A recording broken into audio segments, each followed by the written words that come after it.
I'm going to go over Textbook Project 2.2, looking at Word. So we are in session 2.2. If you are in your table of contents, your 2.2 starts at Word 2-8. And what we're creating is a research paper. So we're going to be using the instructions here to create a research paper. Remember that you can go to the modules, and at the top here where it says Word 1 and 2 Textbook Project Finish Keys, you can click on that to see what it's going to look like when it's done. Scroll down to Word 2. Scroll down over here. And then this is what it's going to look like when it's finished.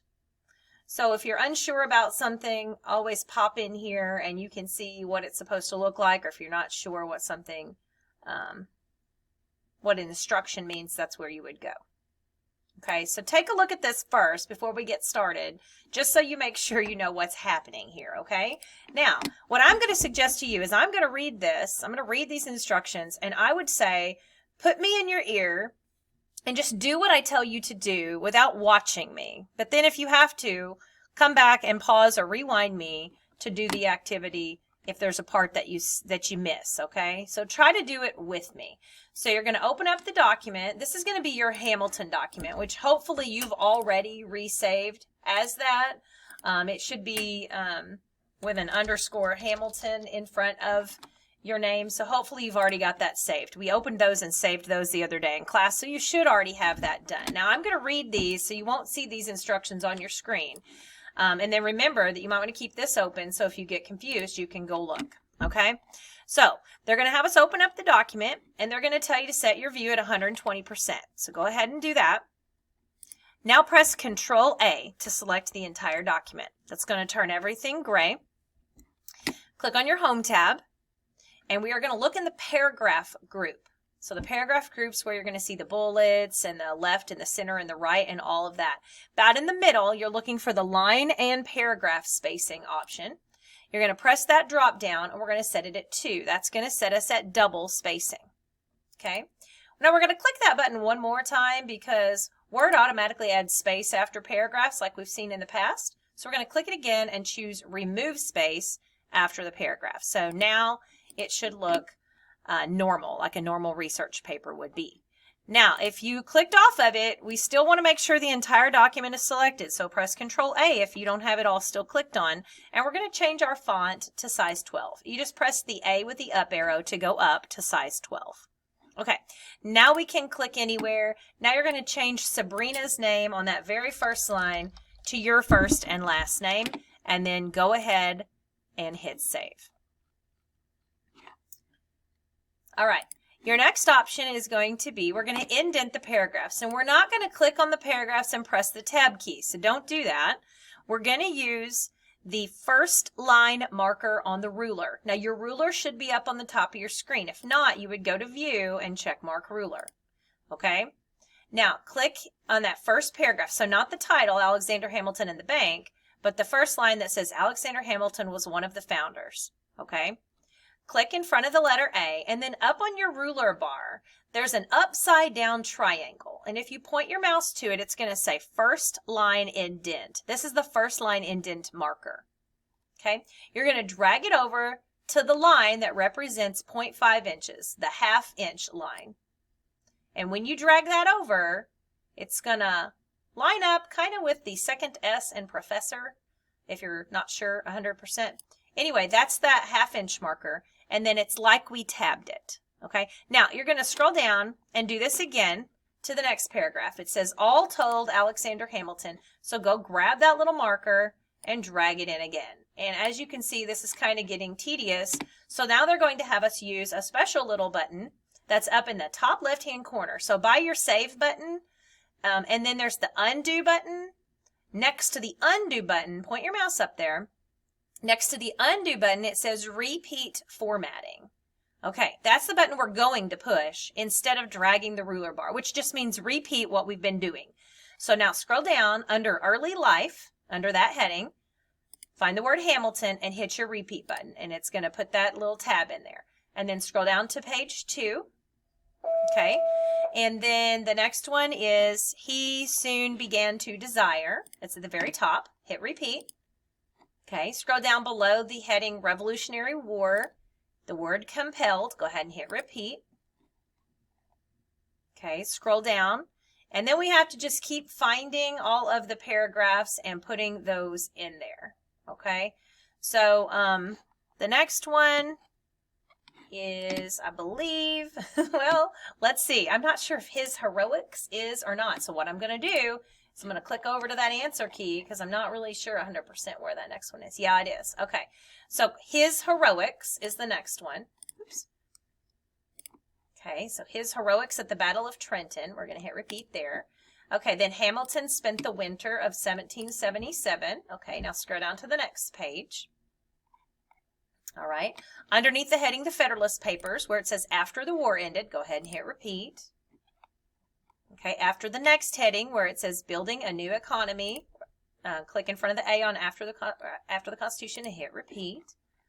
And then on the very last page in 1791, right in front of that, hit repeat.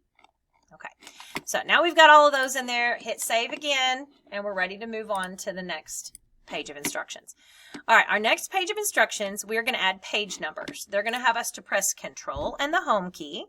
What's Control Home do? Takes us to the beginning. Okay, now I want you to look up on your ribbon and click on the Insert tab at the top.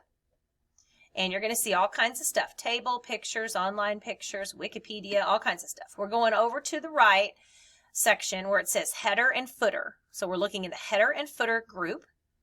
And the one that says page number. Okay, click the down arrow, and they're going to have us to choose the option that says top of page, and then plain number 3. Plain number 3. Okay, when you click on that, it's going to put you into this like grayed out view, right? And you're up in the header now. So it kind of grays out everything else. What you should see up in the header is your mouse is blinking right in front of a gray shaded number 1. Now that wouldn't really be shaded gray. That's just telling us it's a page number code. Okay. So in front of that page number code, you're going to type your last name and a space bar. So mine says Skinner space bar, and then I see that 1 with the gray shading on it. Okay. Now we're going to select both your name and that number. And then hit that up arrow to make the font size 12 again. The little mini toolbar should pop up and you can hit that little button to make it size 12. Or, of course, you can pop back over that Home tab if you want to. Now, if we click on the page number field, then that shows that little gray background again. But if you click off of it, you don't see that gray background. Okay, and they just want to show you that you can do that. Now, scroll down, but don't click out of the header. And notice it says like your name and 2 on the next page. And all of that. Now scroll back up to the top. Now what we do is in English, they don't want the page number on the first page. So we have to tell it we want a different first page. So while you're still in the header and everything's grayed out, at the top of your screen, kind of far to the right, it says Header and Footer Tools.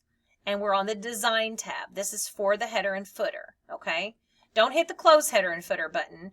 In the section that says Options, you're going to click on the one that says Different First Page. And what should happen then is your name and that number should disappear from the first page. Okay, now we can click the Close Header and Footer button and return to our document. Go ahead and scroll down just to make sure page 2 is still hanging out there. And it should be. All right, let's go ahead and hit Save. We're moving on. If you want to advance your textbook, we're on 2-12 now, which is creating a footnote. A footnote are those little things where there's like a number and then you look at the bottom of the page and it takes you to like more information.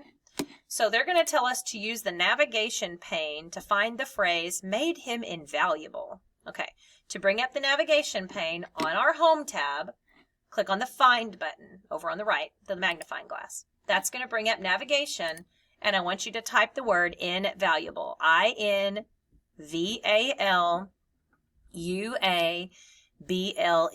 And it should pop you over to page 2 and it'll make it yellow. Okay. And so once it does, I want you to click just beside the period, to the right of the period. Okay. And then you can close out that navigation pane. All right. Now we're going to go to the References tab. So go back up to your ribbon, go to References, and in the group called Footnotes, it's the second group, there's a button that says Insert Footnote. Now be very careful. There cannot be a space bar after the period before this footnote. But there is a space after the footnote, the space that's already there, okay? So click the Insert Footnote button, and what's going to happen is a number 1's going to pop up, and your mouse is going to go down to the bottom of the screen, okay? The mouse is going to scoot down to the bottom of your screen. Now, here's where you may want to pause me and go to your book in 2-12, because instruction number 5 is going to tell you what we need to type there, and you're probably going to want to copy and paste it, okay? So I'm going to go over here, and I'm going to highlight this so I don't have to type it, and I'm going to copy, and then we're going to pop down to that number 1 and right-click and paste options. We want to keep just the text, and we did include the period. That period does go in there, okay? All right, then they're going to have us to scroll up. So we're actually going higher than the number 1. We're going to go up here higher on the page, which is a little bit weird. On the 3rd line, it's the very 3rd line of the page. So he soon is the 1st line, his vivid is the 2nd line, Sin Hamilton is the 3rd line. You're going to click to the period to the right of the word educated. Okay, we're going to add another footnote. So pop back up there and hit it. Now notice it's going to make that number 1, and it scooted our other one down to be a number 2. It automatically renumbers them, kind of like numbers and bullets do, you know. All right, again, you're probably going to want to pop back over to your book and pause me, because under instruction number 2, underneath that picture of inserting a footnote, we're going to need to copy and paste the text. And the text says, the letter impressed a local newspaper owner who decided to publish it. So I'm pasting that in here. Again, you may just want to pop over and copy paste. Make sure you include the period on those, okay? All right, and then they just tell you scroll up so you can see that, you know, that one's a number 1 and that one's a number 2. And then they'll have you like click on the footnote. Like if you click on that little number 2 and you double click it, it'll take you down into the footnote. And if you double click on the little baby number 2 in the footnote, it'll take you back up to where that footnote is used on the page.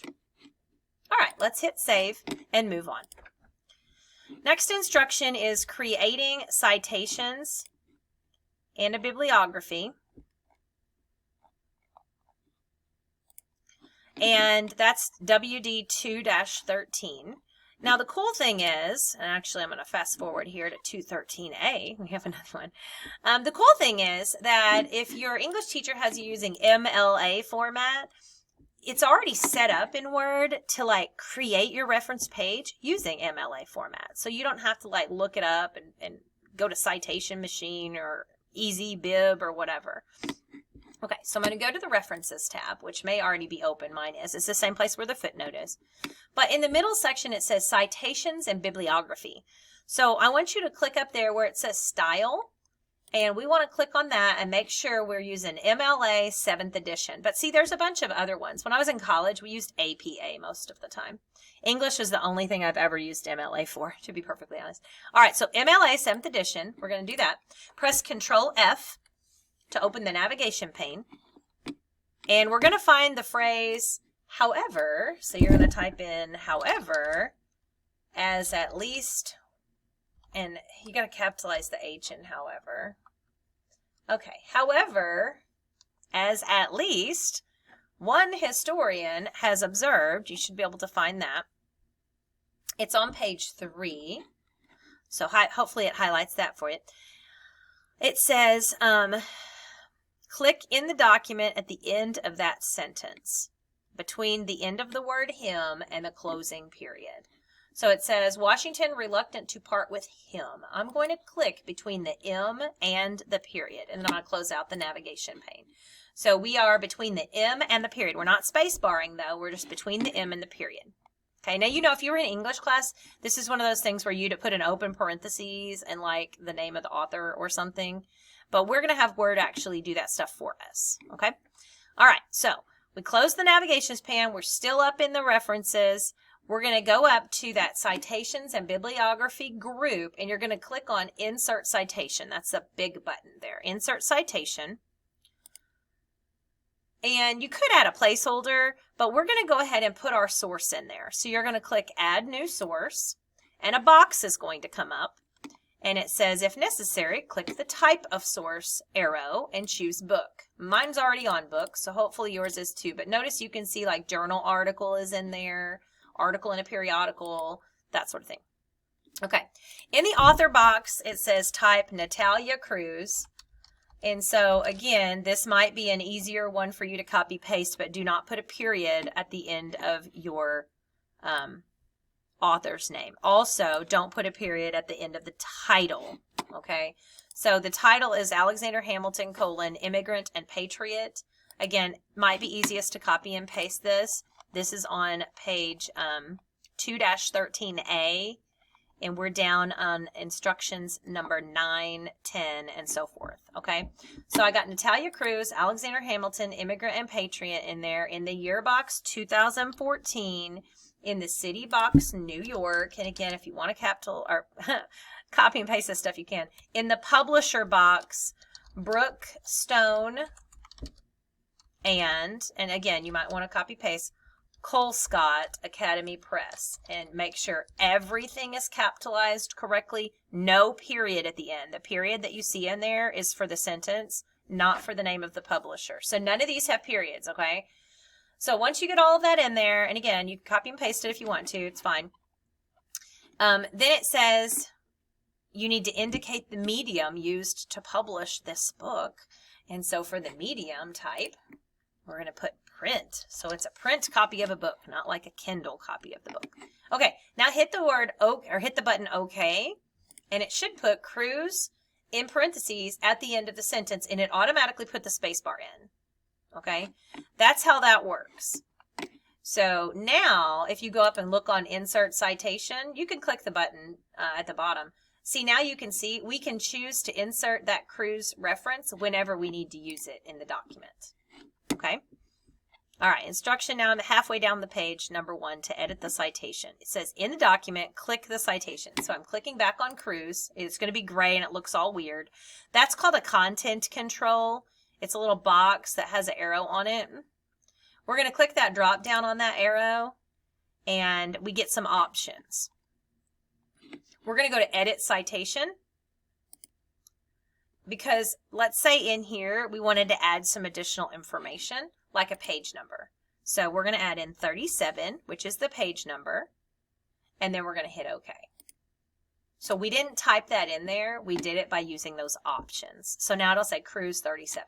Now, if we'd have clicked to the drop down and edit source, like if you accidentally put period in there that didn't belong or something, you'd go to edit source to fix it. Okay, save. We're moving on to the next one. Inserting a page break, 2-13B. We're going to press Control and the End key, so above your arrow keys over there, Control and End. That'll take you to the very end of the document, which is 1811, period. Okay, you're going to the Insert tab, and then I want you to find Page Break. It's on the left in the Pages group, Page Break. Okay, it inserts a page break. We could have also pressed Control and Enter. That's what I usually do. Press Control Enter, and that would put in a page break also. Okay, so we should see that there is a page break there. I have my little thingies turned off, but I'm going to go back to my Home tab and turn them on. If you scroll up now, you'll see the little thing that says page break. Okay, so like you might want to turn yours on if you don't have your codes on. You want to see that page break. That's how we know we put that page break in there. All right, now we're going to actually do our bibliography page on page 5. So we have this new page, page 5. Okay.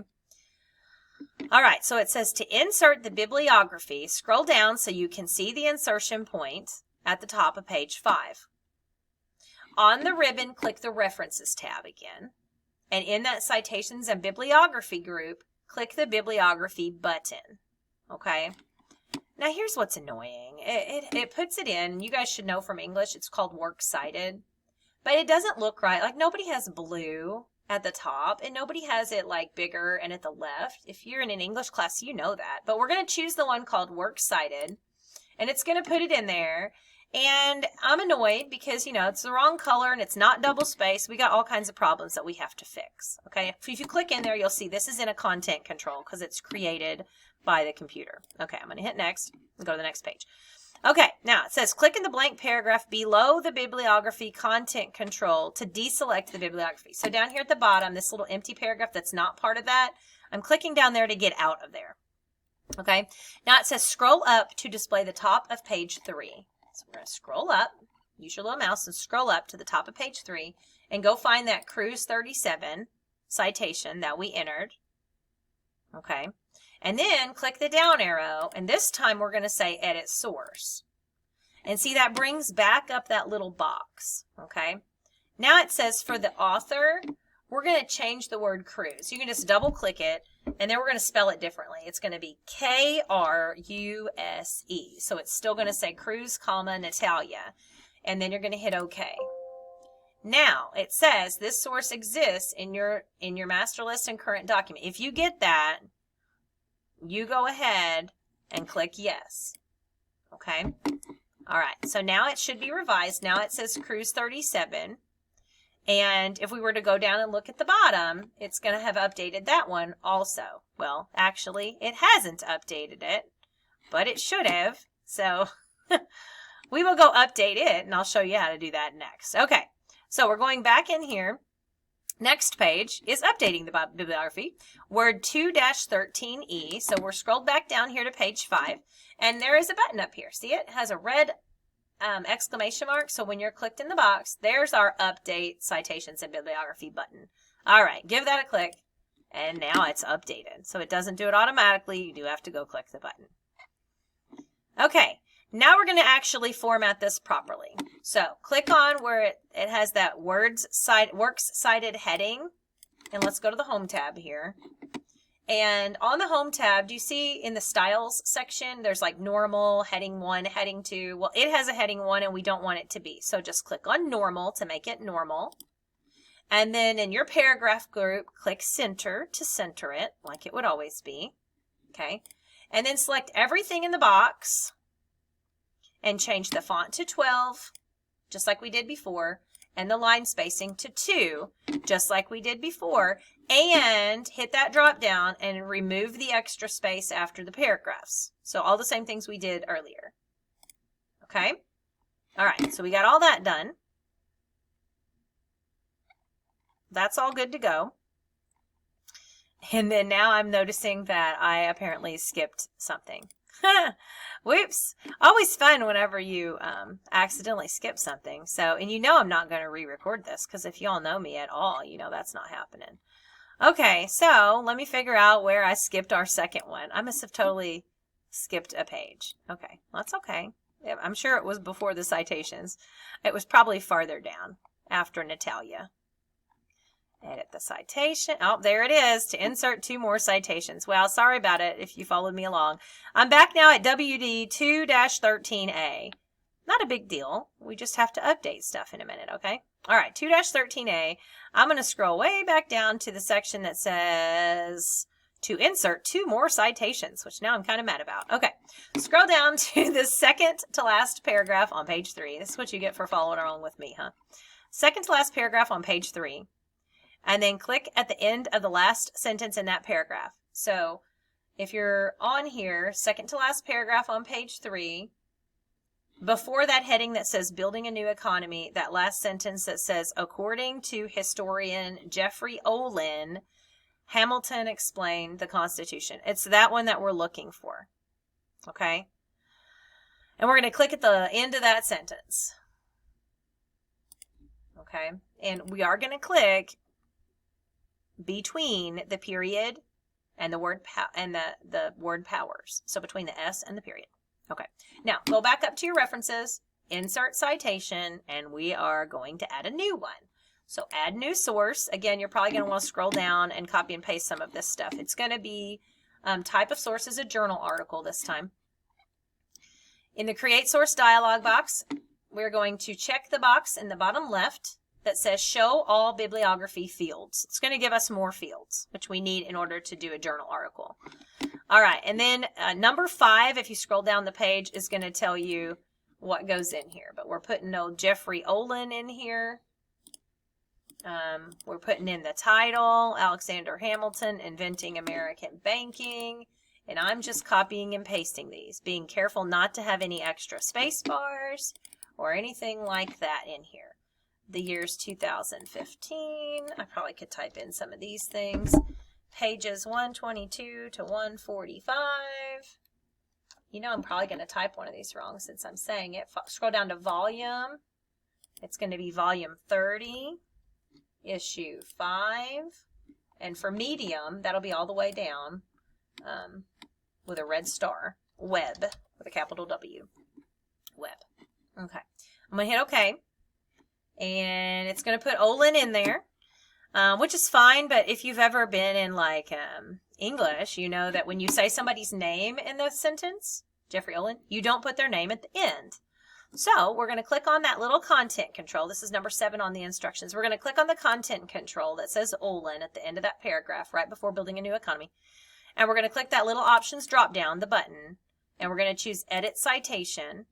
And in here, we're going to tell it it's page 142 is where it came from, but we're going to suppress, okay, suppress the author and the title. That means hide the author and the title, because otherwise Word is going to, if we hide the author, Word's going to put the title, so we're going to hide both, okay? Suppress just means hide, so that it's just going to say 142 when we hit OK in those parentheses, okay? All right, so hit OK. We're all good there. Number 10 says scroll down to the last sentence of the document. So all the way down there. No, mine's not because, you know, we did our works cited already. Oops. Okay, so you're finding before our page break where it says 1811, right to the left of that period. So between the 1811 and the period, we're going to go back up and insert citation up on our references tab, insert citation, and we're going to do that Jeffrey Olin one again. And so go ahead and click his name, and it's going to put it in there. And we don't have to edit this one, so we're good to go on this one. Okay, so now we finally got all this done. But notice our works cited is not updated. So this is like bonus material. This is not in the book. This is because I messed up. So just hit your update button there, and it's going to fix it. Unfortunately, what it's not going to fix is our paragraph spacing and our size. So sorry about it. Select it all again. Make sure that we have size 12. Was it 12? Yeah, size 12. Back on your home tab, double spacing, and make sure there's no space after paragraphs. It doesn't look like there is on this one. I don't have a remove spacing, so I guess we're good to go. I don't know. It feels like it looks too big to me, but maybe it's not. Okay. So that, I just know that doesn't look right at all. Oh, remove space after paragraph. I do need to remove space on mine. You may have to click in there. If you see that, if it looks like there's too much of a gap there, yeah, I had to do it on both of mine. I don't know why I had to do it weirdly that time, but it's okay. So, sorry that you had to update that, but hopefully, otherwise, this went a little faster for you. We'll see. Okay, so I'm going to pause and upload this and see if I have any mistakes, and I'll come back. Hey, so good news. I got 100. So that means if you followed along with me, you should have 100. If you do have something wrong, I'm telling you, the things to look for are really going to be like accidentally having a period somewhere where a period doesn't belong or something like that. But honestly, this is a pretty, like it's a pretty short list of things. So if you miss something, you're probably going to miss a whole lot of points. So anyway, hopefully you've uploaded yours and yours looks good. Let me know if you need some help trying to find your errors. And if you proofread well and you copied and pasted everything and you didn't put periods where they don't go and you capitalize everything like you should be good to go. All right. Good luck to you.